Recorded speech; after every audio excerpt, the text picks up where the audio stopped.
Saludos amigas, amigos. Ustedes sintonizan Acento TV y este es su espacio de entrevistas y comentarios a partir de ahora.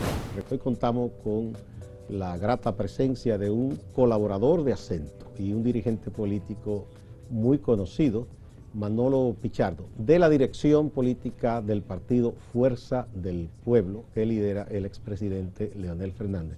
Manolo además es un reputado analista de temas internacionales. Bienvenido, Manolo. Muchas gracias, Gustavo. Feliz cumpleaños. Uno se entera, tú sabes. Gracias, gracias.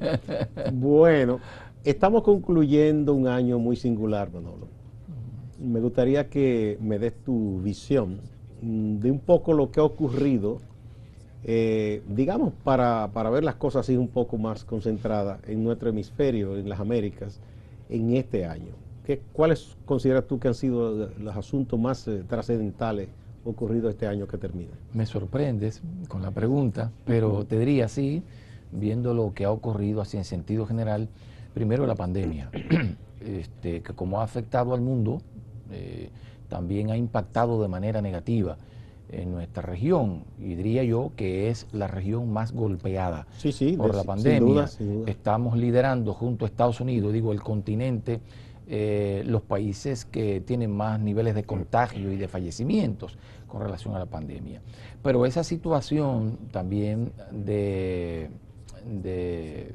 pandemia, ¿no? Esa situación sanitaria ha tenido un impacto devastador en la economía o en las economías de la región. La CEPAL había pronosticado una contracción de un 9%, ¿verdad?, para este año en toda la región, en América Latina. Es un pronóstico que mejoró un poco debido a que parece que fuimos saliendo un poco del confinamiento, las economías empezaron a reactivarse y esos pronósticos mejoraron, no solo para América Latina, mejoraron a nivel mundial, porque recuerdo que en principio los pronósticos no eran tan, diríamos, tan feos, porque se hablaba de un paro a nivel mundial de cerca de 150 millones de personas. Luego empeoró la proyección y se hablaba de 350 millones. Bueno, luego mejoró por la reactivación de la economía, los efectos del confinamiento, en fin. Ahora con la vacuna, en América Latina y el mundo hay la esperanza de que vayamos saliendo un poco de esto, pero resulta que en medio de estas esperanzas ahora aparece una cepa del coronavirus que parece que es más contagiosa, aunque no se sabe si es más letal.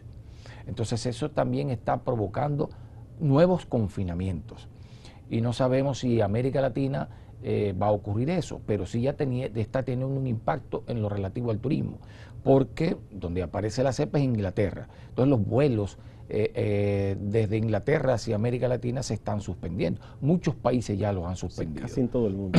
Sí, y bueno, como hablamos de América Latina, te decía, casi todos los países de América Latina han suspendido los vuelos.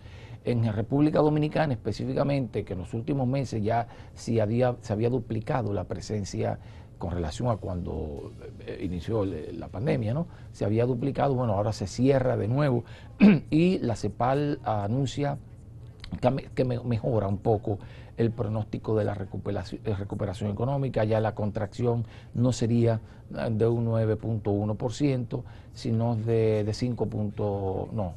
De poco más creo que de 7. Y para República Dominicana de 5.5. Estamos en la media. O sea, el extremo, lo más afectado sería Sudamérica, los menos afectados seríamos aquí en nuestra subregión, Centroamérica y el Caribe. Nosotros estamos en 1.5. Hay algunos economistas amigos que me han comentado cuando le he hablado de que las proyecciones mejoran, de que no es cierto, de que no es verdad que la contracción será de 5.5, sino que tendremos en la República Dominicana una contracción de 7.5. De todas maneras, mejora un poco con relación a la primera proyección que se había hecho.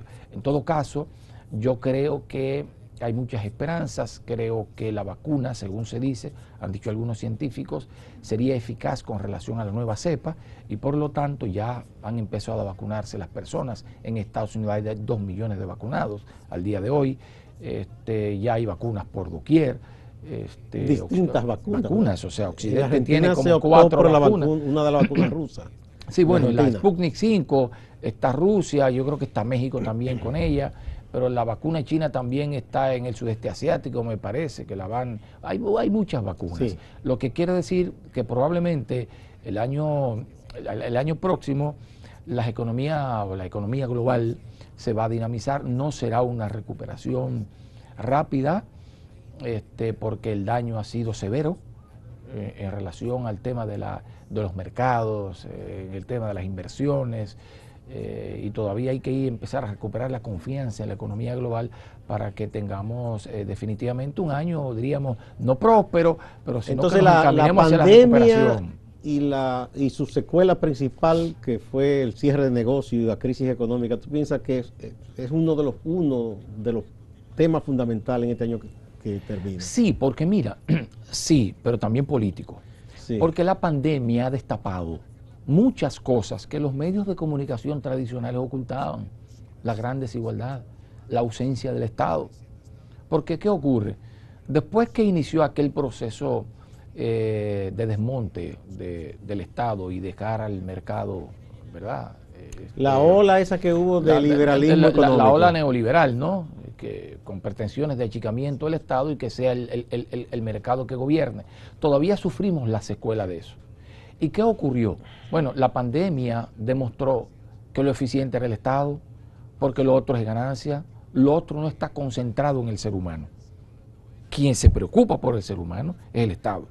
Entonces vimos cómo, por ejemplo, hay empresas de esas que dan seguro médico, que no cubren asistencia relacionadas con el tema de la Bueno, aquí para enfermedad. cubrir las pruebas, la gente tuvo que presionar y las autoridades presionar. Sí, para que finalmente cubrieran las pero pruebas. no todas las cubren. Por ejemplo, yo tengo un seguro que es Uruguay, que no cubre nada.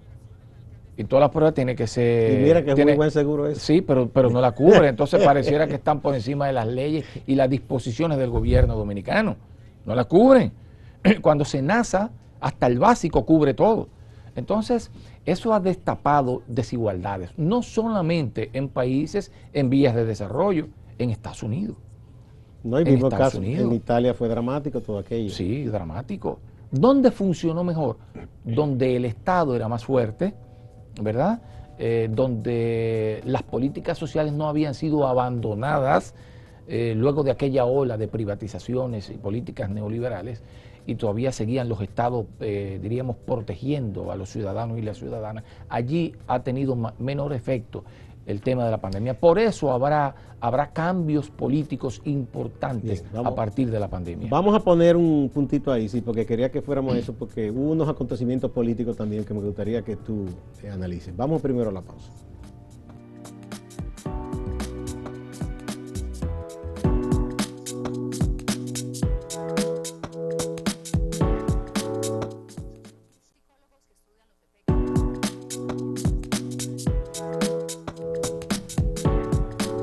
Manolo Pichardo, dirigente de Fuerza del Pueblo y un reconocido conocedor y analista de los asuntos internacionales, es nuestro invitado de este día. Hubo consecuencias también en lo político. Obviamente. Bueno, un amigo tuyo y ex compañero de partido, porque se quedó en el PLD, en una entrevista que le hice aquí. Ojalá y venga pronto para acá. ¿Lo dice para el programa o para Fuerza del Pueblo? Para Fuerza del Pueblo, para el programa, para que lo anuncie desde aquí. Ganarían mucho si él entra a Fuerza del Pueblo, porque es un cuadro muy bien preparado. Él me decía, porque yo le pregunté del asunto de la derrota del PLD, dice, bueno, es que donde quiera que hubo elecciones, en medio de la crisis, perdió el partido de poder. Y él un poco atenuaba la cosa del PLD por ahí.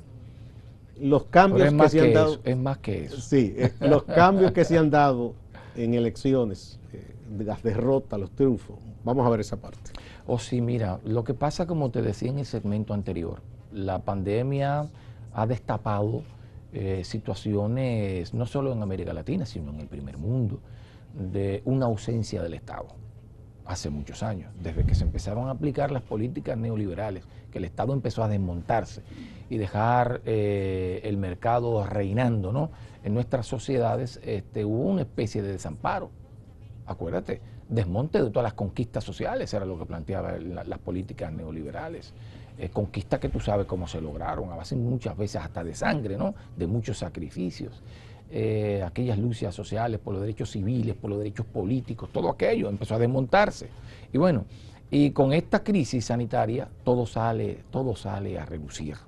Todas esas desigualdades que se producen, sociedades completamente fracturadas como la estadounidense, que los medios de comunicación y el cine la presentan como una sociedad ideal, pero que en la realidad, ayer yo vi unas imágenes de filas de gente buscando comida en Estados Unidos.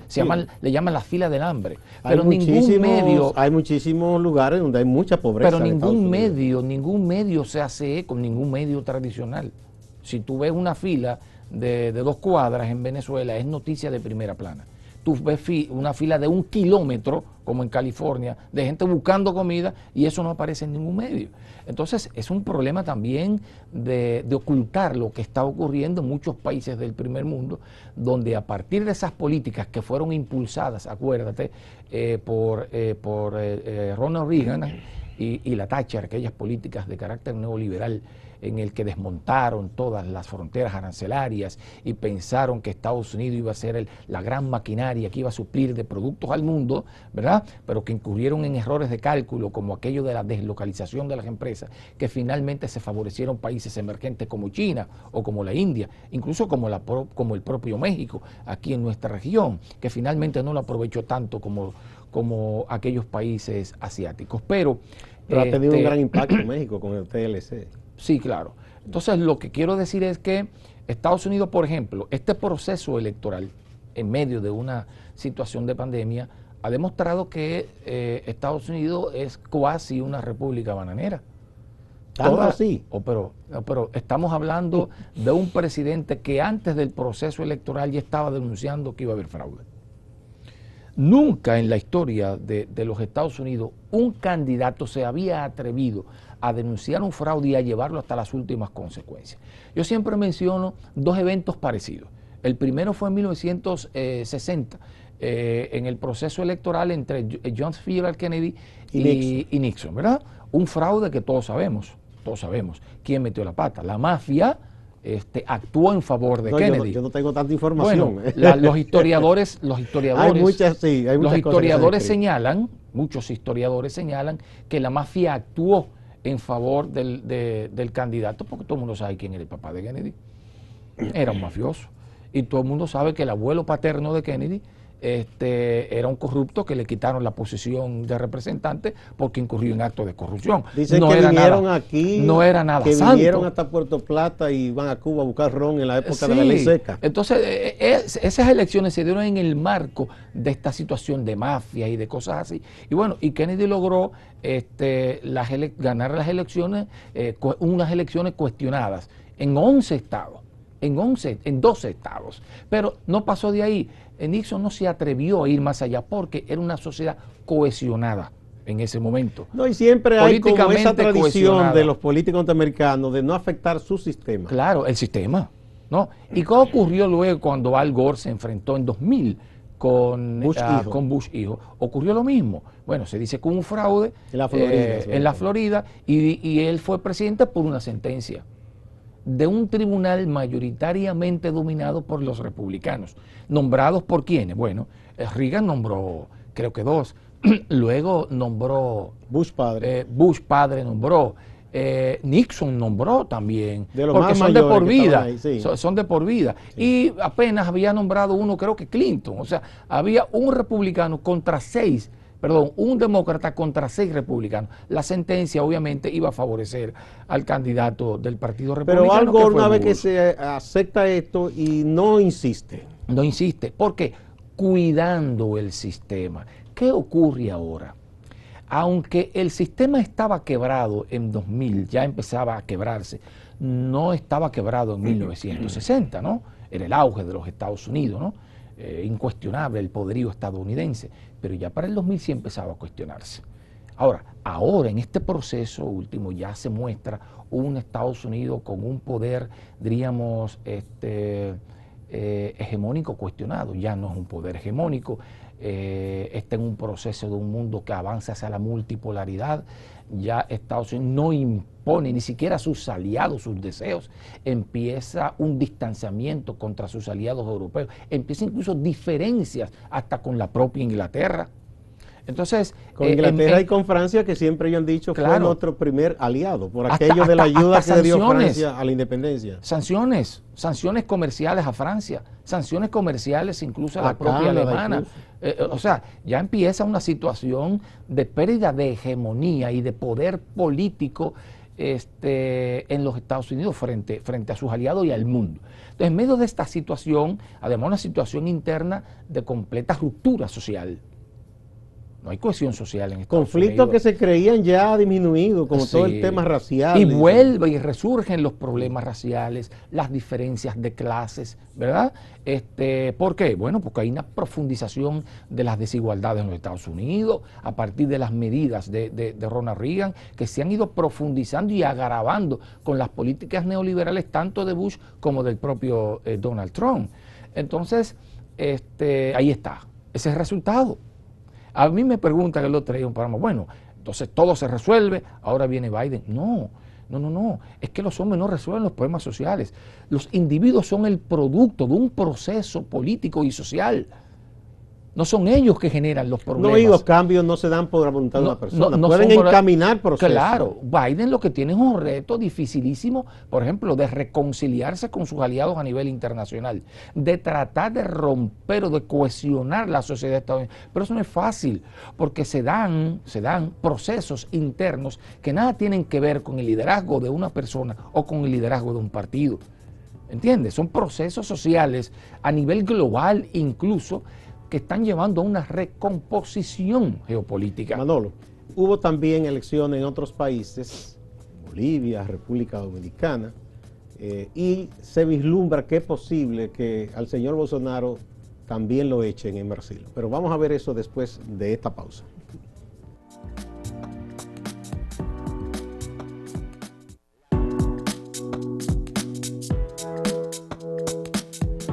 Somos Grupo Acento. Acento.com.do y Acento TV. Hacemos contenido informativo y de entretenimiento con la mayor calidad posible. Con tu colaboración, podremos continuar con nuestra labor en el periodismo independiente. Puedes apoyarnos sumándote como un miembro exclusivo de nuestra plataforma.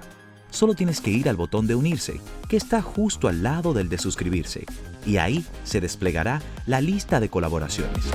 Puedes optar por la colaboración plata, por $9.99 mensuales. A cambio, tendrás insignias especiales en el chat y acceso anticipado a nuestros videos. Con la colaboración oro, tendrás insignias especiales, acceso anticipado a videos y videos del detrás de cámara de los diversos programas por tan solo $19.99. Con la colaboración Platinum, por $29.99, tendrás todos los beneficios de los niveles anteriores, más mención de tu canal en la descripción de nuestros videos y al final de cada video. Puedes cancelar tu colaboración en cualquier momento. Contamos contigo. Somos Grupo Acento y junto a ti seguiremos haciendo la diferencia.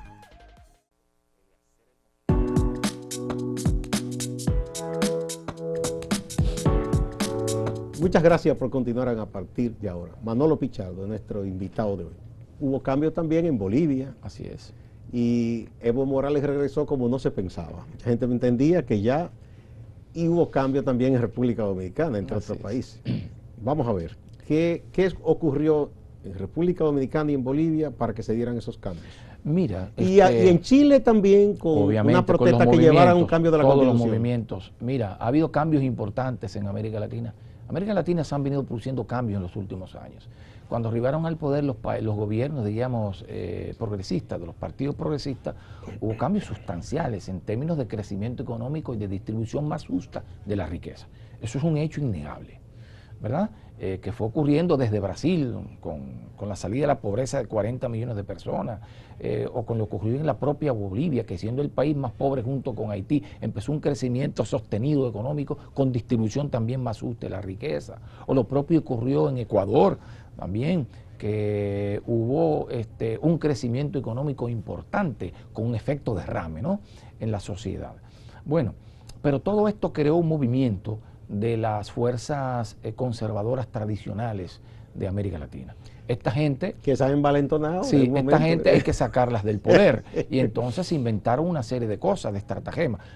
Si no lo podemos sacar por la vía electoral, porque se le puso difícil sacar a los gobiernos progresistas por vía electoral. Entonces inventaron los famosos golpes suaves, como le hicieron a Dilma, un juicio político, acusándola de una serie de cosas que luego se demostró que no eran ciertas. Luego continuaron, cuando era posible que ganara Lula, también le inventaron un juicio. En Ecuador, la Alianza País gana las elecciones, pero con quien gana traiciona el movimiento y se alía con quien perdió, que fue Lazo, que de la extrema derecha. Un desastre pero total. Ese señor se disfrazó bien porque nadie pensaba que increíble, o sea, todo esto empezó a cambiar porque las oligarquías, parece que con una dirección obviamente, no sueltas, decidieron salir de los gobiernos progresistas. Y yo digo que de manera muy torpe, porque yo a veces le pregunto a algunos amigos empresarios, ¿cómo es posible que tú con los gobiernos progresistas las economías crecen? Y le fue ¿verdad? bien a ellos. Pero no, mejor que ahora y mejor que antes. Entonces, una clase media que crece, con mayor capacidad de consumo. O sea, el mercado se ensancha, que es lo que le importa al empresario. Claro, tú entonces progresas porque tú tienes un mercado con capacidad de consumo. No, entonces derrocan a los gobiernos por diferentes vías para ellos asumir el poder y dañar toda la economía, y ahora tienen menos clientes. No lo entiendo. A mí alguien, esos genios que tienen la oligarquía latinoamericana, tiene que explicarme cómo eso, porque una vez dijo Lula, hemos gobernado mejor el capitalismo que el propio capital. Bueno, Lula llegó a ser elogiado hasta por el presidente Bush, yo recuerdo. Por supuesto. Eso como el ejemplo del buen izquierdista. Por supuesto. No, pero además la izquierda, increíble, la izquierda mejoró las condiciones de los negocios de la oligarquía tradicional. Eso es una cosa increíble. Entonces conspiran, ¿verdad? Destruyen ese proceso de desarrollo que tenía América Latina, y ellos también están perjudicados. ¿Por qué? Por estar llevándose de directrices que no tienen nada que ver con los intereses de la región. ¿Y en República Dominicana qué ocurrió para que el PLD saliera como salió del poder? En República Dominicana el PLD iba a salir del poder independientemente de la pandemia. Independientemente, ¿por qué? Claro, porque el Partido de la Liberación Dominicana venía, primero, Danilo secuestró esa organización política, fortaleció su grupo, un grupo que siempre lo tuvo desde que era botellista, le quitó el grupo a Botello, conspiró para quitar el grupo a Botello, hizo este grupo grande, tan grande que dominó, por ejemplo, Leonel Fernández era presidente del partido, pero todo lo hacía Danilo, porque tenía el control del comité político y tenía el control del comité central. Luego, cuando asalta el poder, lleva al grupo al gobierno, no al partido. ¿Asalta tan fuerte? Sí, el grupo. Fue un asalto al poder, él no ganó legítimamente. E incluso internamente, Danilo.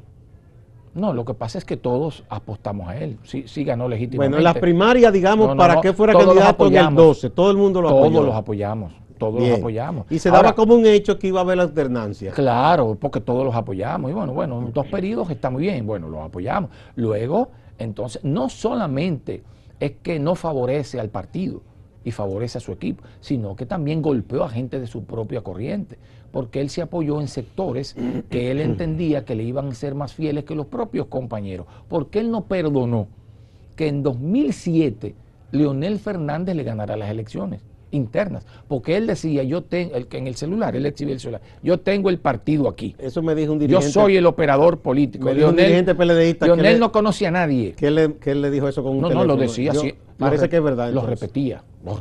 Yo tengo el partido aquí. Y él pensaba de verdad que ganaba las elecciones internas en 2007. Y acuérdate que fue una pela de 72% contra 28%. Nunca le perdonó al PL de eso, ni se incorporó al proceso electoral y a la campaña de Leonel Fernández. Pero sí fue y votó y mostró el voto. Pero no participó nunca, sí. No se integró nunca, ni estimuló a su gente a que se integrara. Su gente se integró porque, no me voy a quedar fuera de esto, y se integró. Pero esa fue la razón. Entonces asaltó todo esto y empezó una persecución política contra todo el que no fuera su corriente. Contra todo el que no fuera su corriente. ¿Y cómo se expresaba esa persecución, Manuel? Bueno, no, los que no eran danilistas no iban al tren gubernamental. O los que estaban los cancelaba. Y en algunos casos, si lo quería nombrar, lo mandaba al exilio para que perdieran su ámbito de acción nacional. Lo mandaba de embajador, lo mandaba de que se fueran lejos, y así los sacaba y los desconectaba de las actividades Pero hubo un hecho partidarias. que yo creo que fue un punto de inflexión, que fue aquello del 15, cuando se decidió en esa famosa reunión. Por supuesto, en la reunión de Juan Dolio. Que se iba a cambiar la Constitución. Ahí mucha gente entendió, porque Leonel duró un tiempo un poco frontal, pero después dijo no, después se dio. Mucha gente entiende que ahí ya se decidió la suerte del PLD. Fue ahí, fue en Juan Dolio. Porque ellos decidieron no cumplir los pactos. Lo que pasa es que, mira, hay que conocer a Danilo. Yo lo conozco muy bien, fuimos incluso hasta vecinos. Danilo no cumple nada. Hoy Danilo no puso y llamó a sus compañeros para que aspiraran a la presidencia de la República. A Reinaldo, a todos los compañeros los del llamados partido. delfines. Sí, para que aspiraran, gente de su intimidad, Amarante, Barey, todos. Y él los llamó para que aspiraran, pero él tenía otros desde el principio, el suyo. O sea, la selección de Gonzalo, ¿tú piensas que estaba previamente ya decidida? Que sí, por supuesto que sí. Todo fue una mentira, una farsa. Ese es Danilo Medina. Y ahora, Manolo, ¿tú piensas que el PLD tiene oportunidad de recomponerse, de volver a ser opción de poder de nuevo en el futuro? Imposible. ¿Y por qué tú piensas que es imposible? Es imposible. Primero, mira, nosotros estamos recibiendo todos los días. Nosotros es Fuerza del Pueblo. La Fuerza del Pueblo. Solicitudes de ingreso. Nosotros cuando se suicidó el compañero, le digo compañero, tuvimos muchos años juntos de militancia, César Prieto, teníamos ese fin de semana juramentaciones que iban a estremecer a este país. La paramos por él, por el fallecimiento de César por respeto, Prieto. ¿verdad? Pero el PLD no paró nada, hizo todos sus actos. Eso es increíble, cómo han perdido incluso la sensibilidad. Hicieron actos todos esos días, nosotros lo paramos. Y decidimos luego, por ese duelo y la entrada de esta fecha, ¿no?, de Navidades, pararlo para enero. En enero viene una avalancha de cosas. En enero. No, lo de enero, no, eso se quedará, eso se va a ir disminuyendo hasta convertirse en lo que es el Partido Reformista hoy o el Partido Revolucionario Dominicano. Eso Partido pequeñito. Eso va a seguir, porque además esa marca está destruida y dañada. Está dañada. Y los jóvenes que quedan en el PLD no pueden hacerse con el control y darle nueva vida a ese partido. ¿Y cómo lo van a hacer? Los viejos no los dejan. No, es que Danilo es el dueño de eso. Danilo es el dueño absoluto de ese partido y no va a permitir. Entonces, hay una propuesta por ahí de seguir ampliar el comité central y ampliar el comité político para ellos quedarse, como siempre lo hicieron. Entonces tú dices que ahora viene, eso es casi un pronóstico, una avalancha de PLDistas que se irán a Fuerza del Pueblo ahora en 2021. Esto es terrible lo que viene. Bien. No lo soportarán. Muchísimas gracias, Manolo Pichardo. Gracias. Ha sido un gran placer conversar contigo sobre esos temas internacionales que yo sé que te apasionan, pero también no podíamos dejar lo político y lo que ocurre en el PLD y lo que está haciendo Fuerza del Pueblo en su congreso fundacional, podemos decir. Así ¿verdad? es. Muchas gracias. Igual a ustedes, amigas y amigos, y no se vayan, que hay más en Acento TV y Acento Portal.